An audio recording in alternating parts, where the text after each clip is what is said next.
Hi అండి. నేను first time kunafa prepare చేశాను. ఇంత బాగా వస్తుందని అస్సలు ఎక్స్పెక్ట్ చేయలేదండి. చాలా బాగా వచ్చింది. ఇప్పుడు మనం ఈ టేస్టీ కునాఫాని ఎలా ప్రిపేర్ చేయాలో చూద్దామా.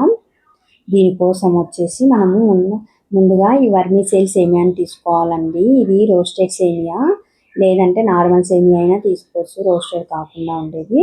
ఇలా మనము చేతులతో ఇలా అంతా క్రష్ చేసుకోవాలి చిన్న చిన్నగా. ఇక్కడ ఇలా చూపిస్తున్నాను కదా, ఇదంతా క్రష్ చేసేసి ఇందులోకి నేను 1 టేబుల్ స్పూన్ బటర్ యాడ్ చేస్తున్నా. బటర్ లేదంటే మనము మెల్టెడ్ నెయ్యి కూడా వేసుకోవచ్చు అండి. నెయ్యి కూడా వేసుకొని మనం ఇది అంతా సేమియాకు ఒకసారి బాగా అప్లై చేసుకోవాలి. బటర్ అంతా ఇలా నీట్గా కలుపుకుంటూ, ఇప్పుడు నేను చూపిస్తున్నా కదా, ఇలా అంతా మనకు బటర్ బాగా మిక్స్ అయిపోయింది సేమియాలో. ఇప్పుడు ఈ సేమియా పక్కన పెట్టుకొని మనం క్రీమ్ ప్రిపేర్ చేసుకున్నాము. ఇక్కడ స్టవ్ మీద ప్యాన్ పెట్టుకొని ఇక్కడ కాల్చి చల్లార్చిన 250 ml మిల్క్ వేసుకుంటున్నాం. ఈ మిల్క్ ఒక పొంగు వచ్చిన తర్వాత ఇందులోకి నేను 2 టేబుల్ స్పూన్ షుగర్ వేసుకుంటున్నా. వేసుకొని 2 టేబుల్ స్పూన్ కార్న్ ఫ్లోర్, కొంచెం వాటర్ వేసి కలిపి ఆ వాటర్ కూడా ఇందులోకి వేసేసుకుంటున్నా. ఇలా కార్న్ ఫ్లోర్ వేసిన తర్వాత మనం కంటిన్యూగా కలుపుకోవాలి, లేదంటే గడ్డలు కట్టేస్తుంది. ఇలా మనము కంటిన్యూగా కార్న్ ఫ్లోర్ వేసిన తర్వాత కలుపుతూ ఒక 1 మినిట్ కలుపుకున్నాము. ఇలా చూడండి, థిక్గా అయిపోయింది కదా. ఇలా కలుపుకొని ఒక 1 మినిట్ తర్వాత ఇందులోకి నేను 100 గ్రామ్స్ వరకు చీజ్ యాడ్ చేస్తున్నాను. ఇలా చీజ్ లేదంటే స్కిప్ చేయొచ్చండి, కానీ చీజ్ వేస్తే మనకు కునాఫా టేస్ట్ చాలా బాగుంటుంది. ఇలా చీజ్ మెల్ట్ అయ్యే వరకు మనం కంటిన్యూగా కలుపుతూ ఉండాలి. ఇక్కడ చీజ్ అంతా మెల్ట్ అయిపోయింది. మనం చీజ్ వేసింటే ఇలా స్టిచ్గా ఉంది చూడండి. ఇప్పుడు చీజ్ మెల్ట్ అయిపోయింది. స్టవ్ ఆఫ్ చేసుకొని మనము పక్కన పెట్టుకొని ఒక 1 మినిట్ ఇది కూల్ అయ్యే వరకు ఇలా కంటిన్యూగా కలుపుకోవాలి, లేదంటే ఇది గట్టిగా అయిపోతుంది.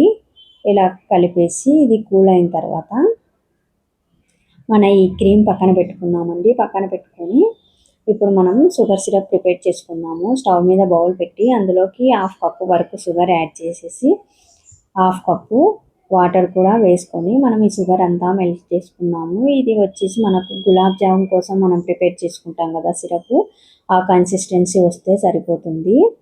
ఇప్పుడు ఇక్కడ నేను చూపిస్తున్నాను కదా,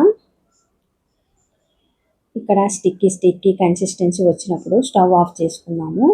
ఇక్కడ 3-4 డ్రాప్స్ లెమన్ జ్యూస్ వేసి ఇదంతా ఒకసారి నీట్గా కలుపుకొని మనము ఈ షుగర్ సిరప్ని పక్కన పెట్టుకున్నామండి. ఇప్పుడు నేను ఇక్కడ ఒక బౌల్ తీసుకొని ఆ బౌల్లోకి కొంచెం బటర్ వేసుకొని బటర్ అంతా అప్లై చేసుకున్నాము. ఇలా అప్లై చేసి ఇందులోకి మనము సేమియా అంతా నీట్గా ఇలా స్ప్రెడ్ చేసుకున్నాము. ఈవెన్గా అంతా ఇలా స్ప్రెడ్ చేసేసి మనము గ్లాస్ లేదా ఒక బౌల్తో కానీ ఇలా మనము అన్ని సైడ్స్ ఈక్వల్గా ఇలా ప్రెస్ చేసి మనం బేస్ని ఇలా సెట్ చేసుకున్నాము. ఇలా సెట్ చేసుకున్నాక ఇప్పుడు మనము ప్రిపేర్ చేసుకున్న క్రీమ్ని కూడా అంతా ఇలా నీట్గా స్ప్రెడ్ చేసేసుకొని ఇలా అంతా అడ్జస్ట్ చేసుకున్నాము. అన్ని సైడ్స్ ఈక్వల్గా ఇలా అంతా వేసిన తర్వాత దీనిపైన మళ్ళీ మనము సేమియానంతా వేసుకున్నాము. ఇలా నీట్గా సేమియాని కూడా అంతా స్ప్రెడ్ చేసేసి ఒకసారి సేమ్ అలాగే ఇలా మనం అన్ని సైడ్స్ ఈక్వల్గా ఇలా ప్రెస్ చేసుకొని ఇప్పుడు మనము ఇక్కడ చూపిస్తున్నా కదా, ఇలా నీట్గా అంతా సెట్ చేసుకోవాలి.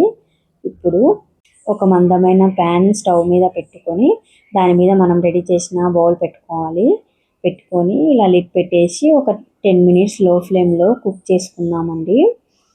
ఇక్కడ నేను చూపిస్తున్నా కదా, 10 మినిట్స్ తర్వాత ఇక్కడ మనకు సైడ్స్ అంతా మనకు కుక్ అయినట్టు బాగా కనిపిస్తుంది. ఇప్పుడు స్టవ్ ఆఫ్ చేసేసి ఇంకో ప్యాన్లోకి ఇంకో సైడు మనము కుక్ చేసుకోవడానికి ఇక్కడ ఇంకో ప్యాన్కి ఇలా బటర్ అప్లై చేసేసి ఇలా నీట్గా అంతా స్ప్రెడ్ చేసేసి ఇప్పుడు మనము ఈ బౌల్ని అందులోకి వేసుకుందాం. నీట్గా ఇది కొంచెం వేడిగా ఉంటుంది కదా, ఇలా ఏదన్నా ఒక క్లాత్ హెల్ప్ సహాయంతో మనం ఇలా అంతా నీట్గా, నేను ఫస్ట్ టైం చేసా, ఎలా వస్తుందో నీట్గా వస్తుందో రాదో అనుకున్నా. ఇలా వేసేసి ఇది నీట్గా ఈ బౌల్ని తీసాను.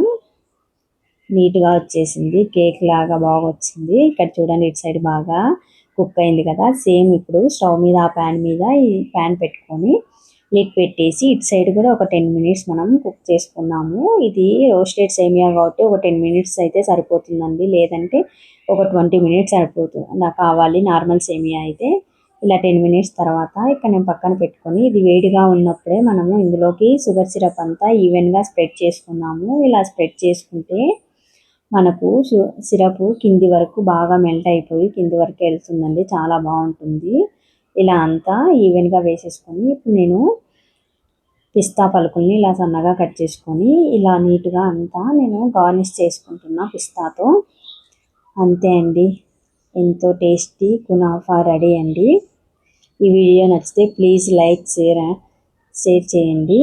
ఇలాంటి మరిన్ని రెసిపీస్ కోసం మన ఛానల్ని సబ్స్క్రైబ్ చేయండి. థ్యాంక్ యూ అండి. Thank you all.